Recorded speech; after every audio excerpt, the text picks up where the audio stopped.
पश्चिम बंगाल की निशिर डाक, सच या कोई छलावा। जय महाकाली दोस्तों, हमारा आज का इंसिडेंट मुंबई के रहने वाले देवेंद्र दास जी ने भेजा है, जो कि किसी समय कलकत्ता के वेस्ट बंगाल में सरकारी महकमे में क्लर्क के पद पर मुंबई से ट्रांसफ़र होकर गए थे। ये साल 1990 की घटना है। देवेंद्र जी के लिए एक ऐसा समय भी था जिसने इनके दिमाग को झकझोर कर रख दिया था और ये सोचने पर मजबूर कर दिया था कि भूत प्रेत और आत्मा जैसी चीज़ें भी क्या सच में होती हैं। दोस्तों, हम आगे बढ़ें उससे पहले हमारी आपसे एक छोटी सी रिक्वेस्ट है कि अगर आप चैनल पर नए आए हैं तो हमारे चैनल SR हॉरर पॉडकास्ट को सब्सक्राइब करके बगल वाले बेल आइकन को भी प्रेस कर दें, ताकि भविष्य में आने वाली वीडियो का नोटिफिकेशन सबसे पहले आपको मिले। देवेंद्र जी ने हमें जो बताया, आज हम उन्हीं की जुबानी आपको बताते हैं। मेरा नाम देवेंद्र दास है। ये बात साल 1990 की है, जब मैं रोज की तरह ही सुबह उठकर नाश्ता करके अपने ऑफिस के लिए घर से निकला। उस समय मैं मुंबई के ही एक सरकारी दफ्तर में क्लर्क की पोस्ट पर काम करता था। मैं दफ्तर में दाखिल हुआ तो ऑफिस के प्यून ने मुझसे कहा कि बड़े बाबू ने आपको याद किया है, आपके लिए खुशखबरी है।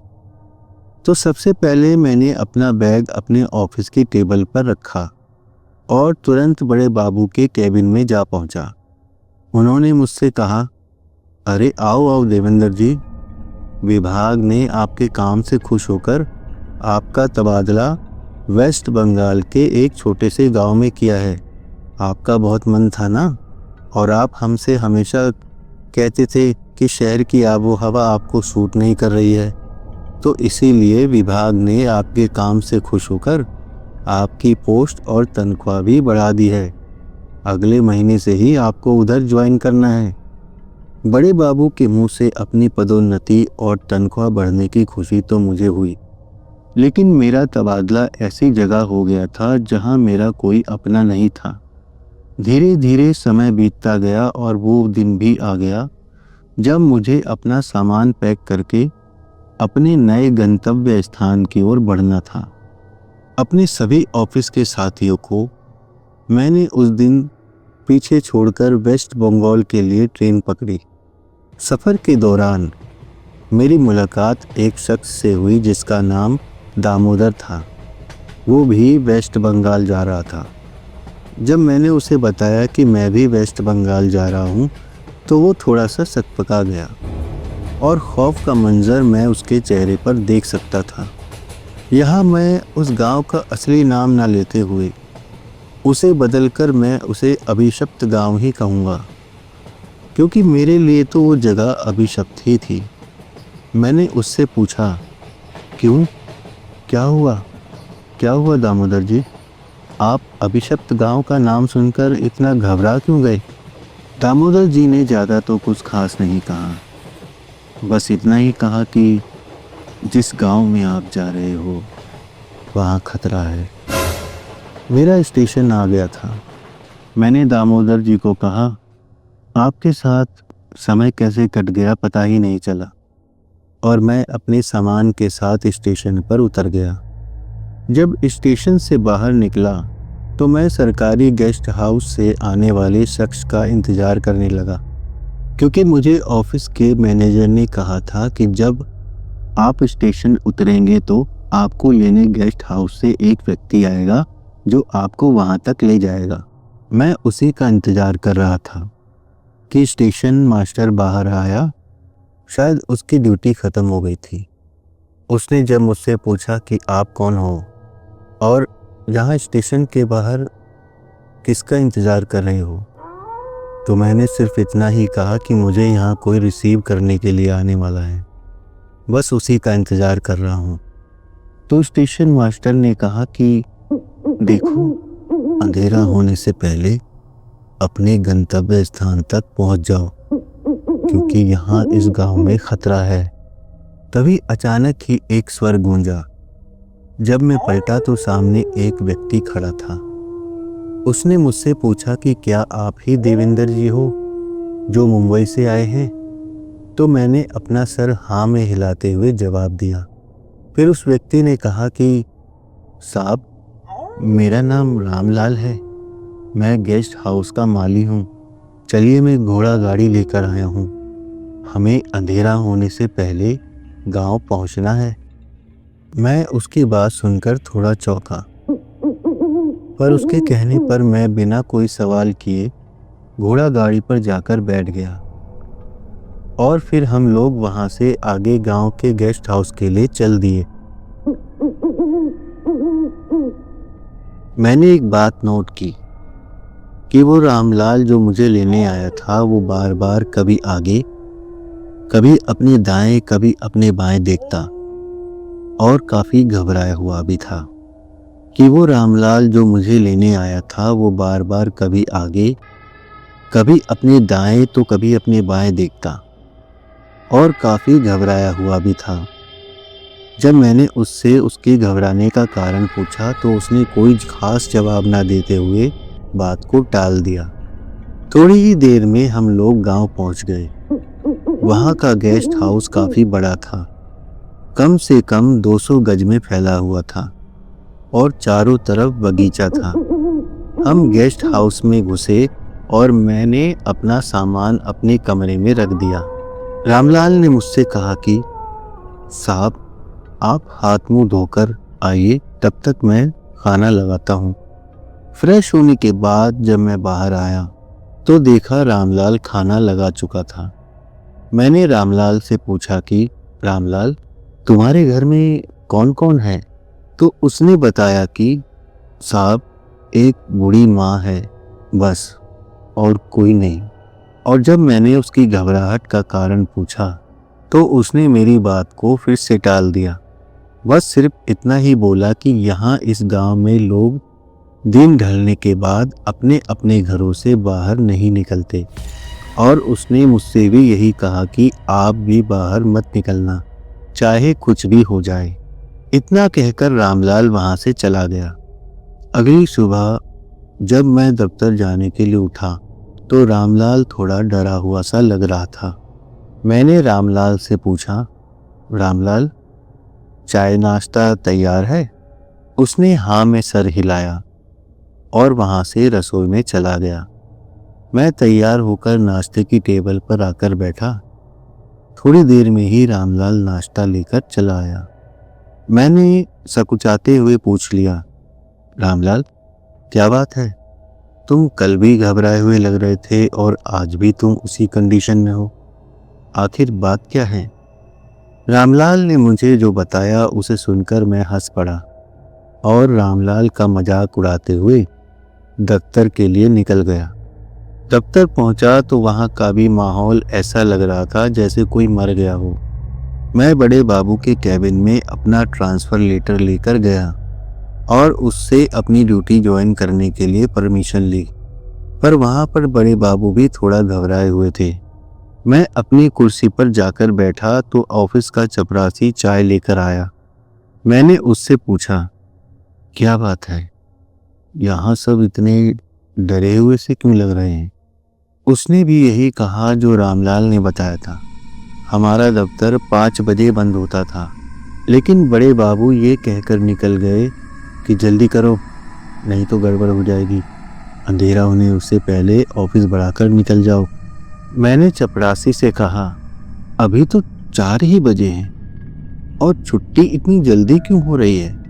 चपरासी ने कहा, सर, यहाँ इस गांव में सूरज ढलने के बाद निशी घूमती है जो इंसानों को मार डालती है। इतना कहने के बाद उसने बोला, सर, ऑफिस बंद करना है, आप भी निकल जाइए।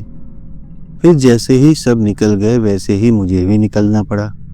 वहाँ गेस्ट हाउस में रामलाल भी रात का डिनर बनाकर तैयार बैठा था। उसने मुझसे रात का डिनर करने के लिए कहा और बोला, साहब, आप कृपा करके बाहर मत निकलना क्योंकि बाहर खतरा है, और कृपया मुझे भी कहीं बाहर जाने के लिए मत कहना। क्योंकि मैं अपनी माँ का इकलौता सहारा हूँ। मुझे समझ नहीं आ रहा था कि आखिर गांव में सभी लोग इतना डर क्यों रहे हैं। आखिर ये निशी क्या भला है। फिर अगली सुबह मैं रोज की तरह अपने दफ्तर जाने के लिए नाश्ता करके निकला तो गांव की चौपाल पर भीड़ देखी और रुक गया।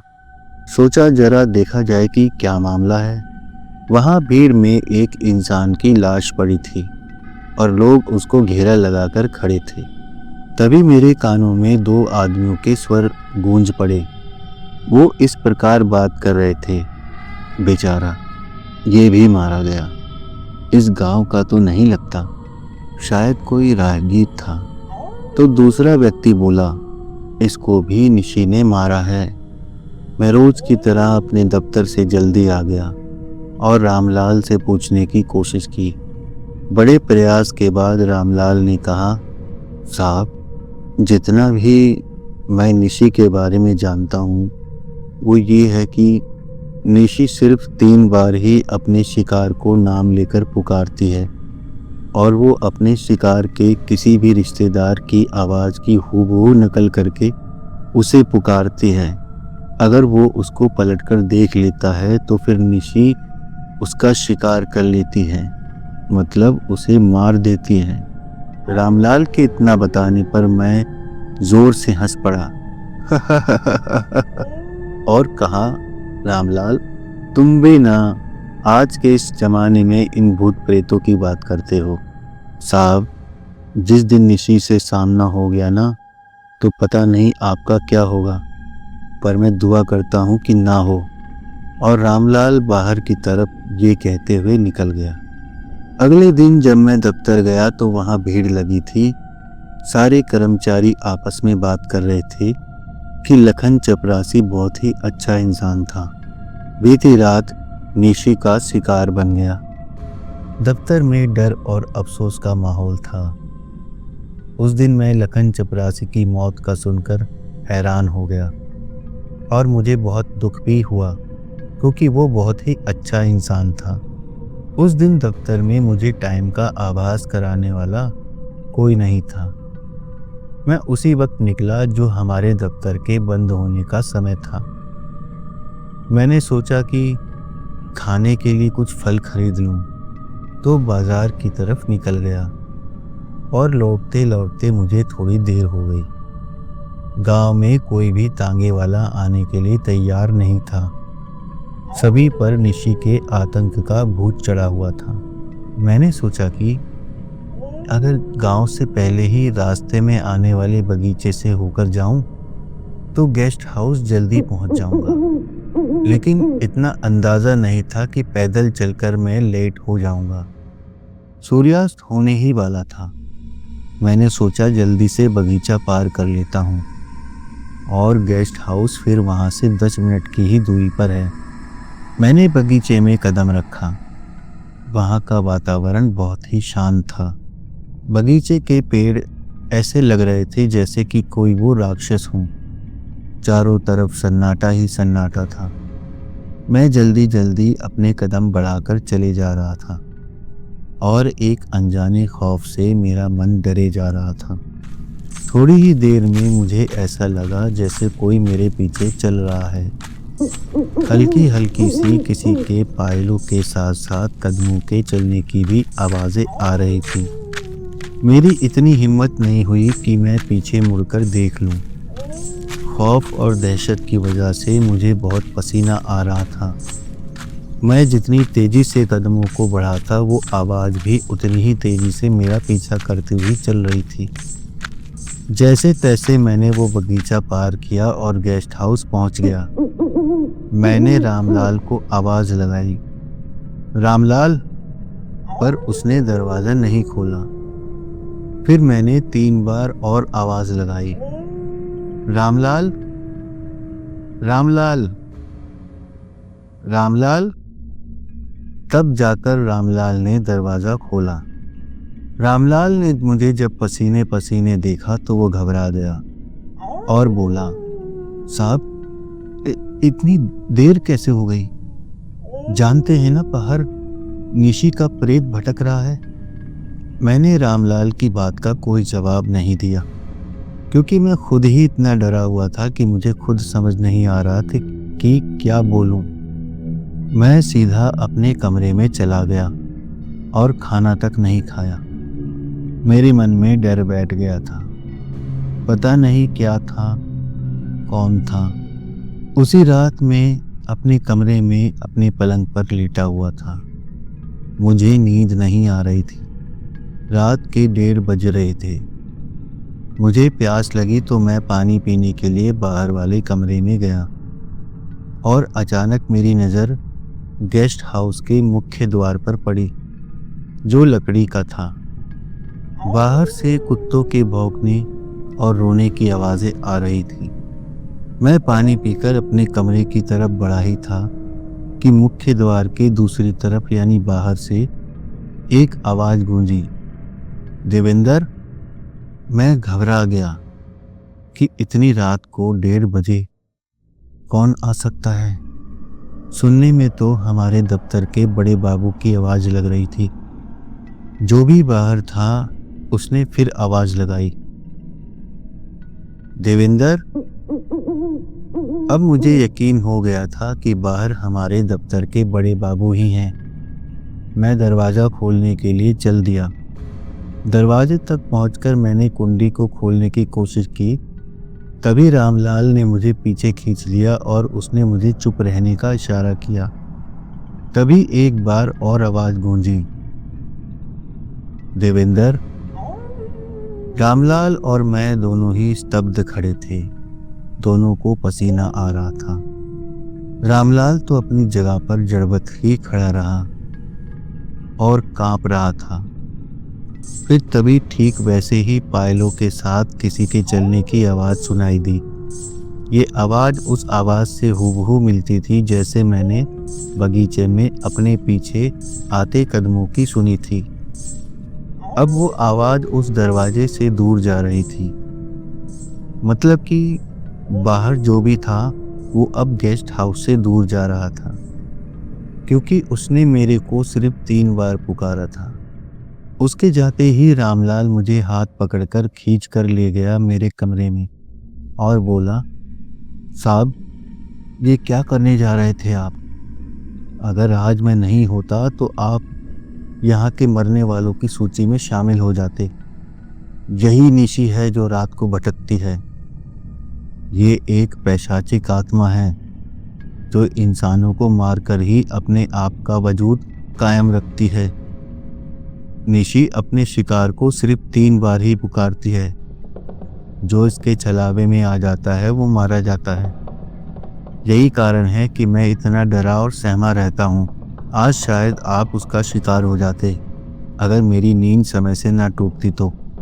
उस दिन मैंने जाना कि जिस तरह से भगवान है उसी तरह से शैतान भी है। दोनों का अपना अपना वजूद है। फर्क सिर्फ यही है कि भगवान को हम मानते हैं और शैतान को नहीं, जबकि दोनों को ही हमने नहीं देखा है। उस हादसे के बाद मैंने अपने ट्रांसफ़र की अर्जी अपने आला अफसरों को दी और यहाँ की सिचुएशन भी बताई। उन्होंने मेरी ट्रांसफ़र की बात तो मान ली, लेकिन ये नहीं माना कि निशी नाम की कोई शैतानी शक्ति इस गांव में घूमती है। लेकिन उनके मानने या ना मानने से मुझे कोई फ़र्क नहीं पड़ता। पर मैं अब मानता हूँ कि अगर अच्छाई है तो बुराई भी है, फिर चाहे हम माने या ना माने। तो दोस्तों, देखा आपने कि किस तरह से देवेंद्र जी ने अपना एक्सपीरियंस आपके और हमारे साथ शेयर किया और हमें यही सलाह दी कि ज़रूरी नहीं कि जो चीज़ हमें नहीं दिख रही है वो है ही नहीं। और लोग मानते भी तभी हैं जब उनके साथ कोई दुर्घटना हो जाती है। अगर आप वीडियो में यहाँ तक आ गए हैं तो हमारे चैनल SR हॉरर पॉडकास्ट को सब्सक्राइब करके बगल वाले बेल आइकन को भी प्रेस कर दें, ताकि भविष्य में आने वाली वीडियो का नोटिफिकेशन सबसे पहले आपको मिले। और अगर आपके या आपके किसी अपने के साथ देवेंद्र जी जैसी कोई ऐसी भयानक घटना हुई हो तो आप उसे हमसे स्क्रीन और डिस्क्रिप्शन बॉक्स में दिखाई मेल आईडी पर हमसे साझा कर सकते हैं। जिसे मैं अपनी आवाज़ में आम जनता तक पहुंचाऊंगा, ताकि जो गलती आपसे या आपके किसी अपने से हुई है वो किसी और से ना हो। और आप इस निशी डाक के बारे में क्या जानते हैं, हमें कमेंट करके ज़रूर बताइएगा। तो नई वीडियो आने तक बने रहिए हमारे चैनल SR हॉरर पॉडकास्ट के साथ। जय महाकाली दोस्तों।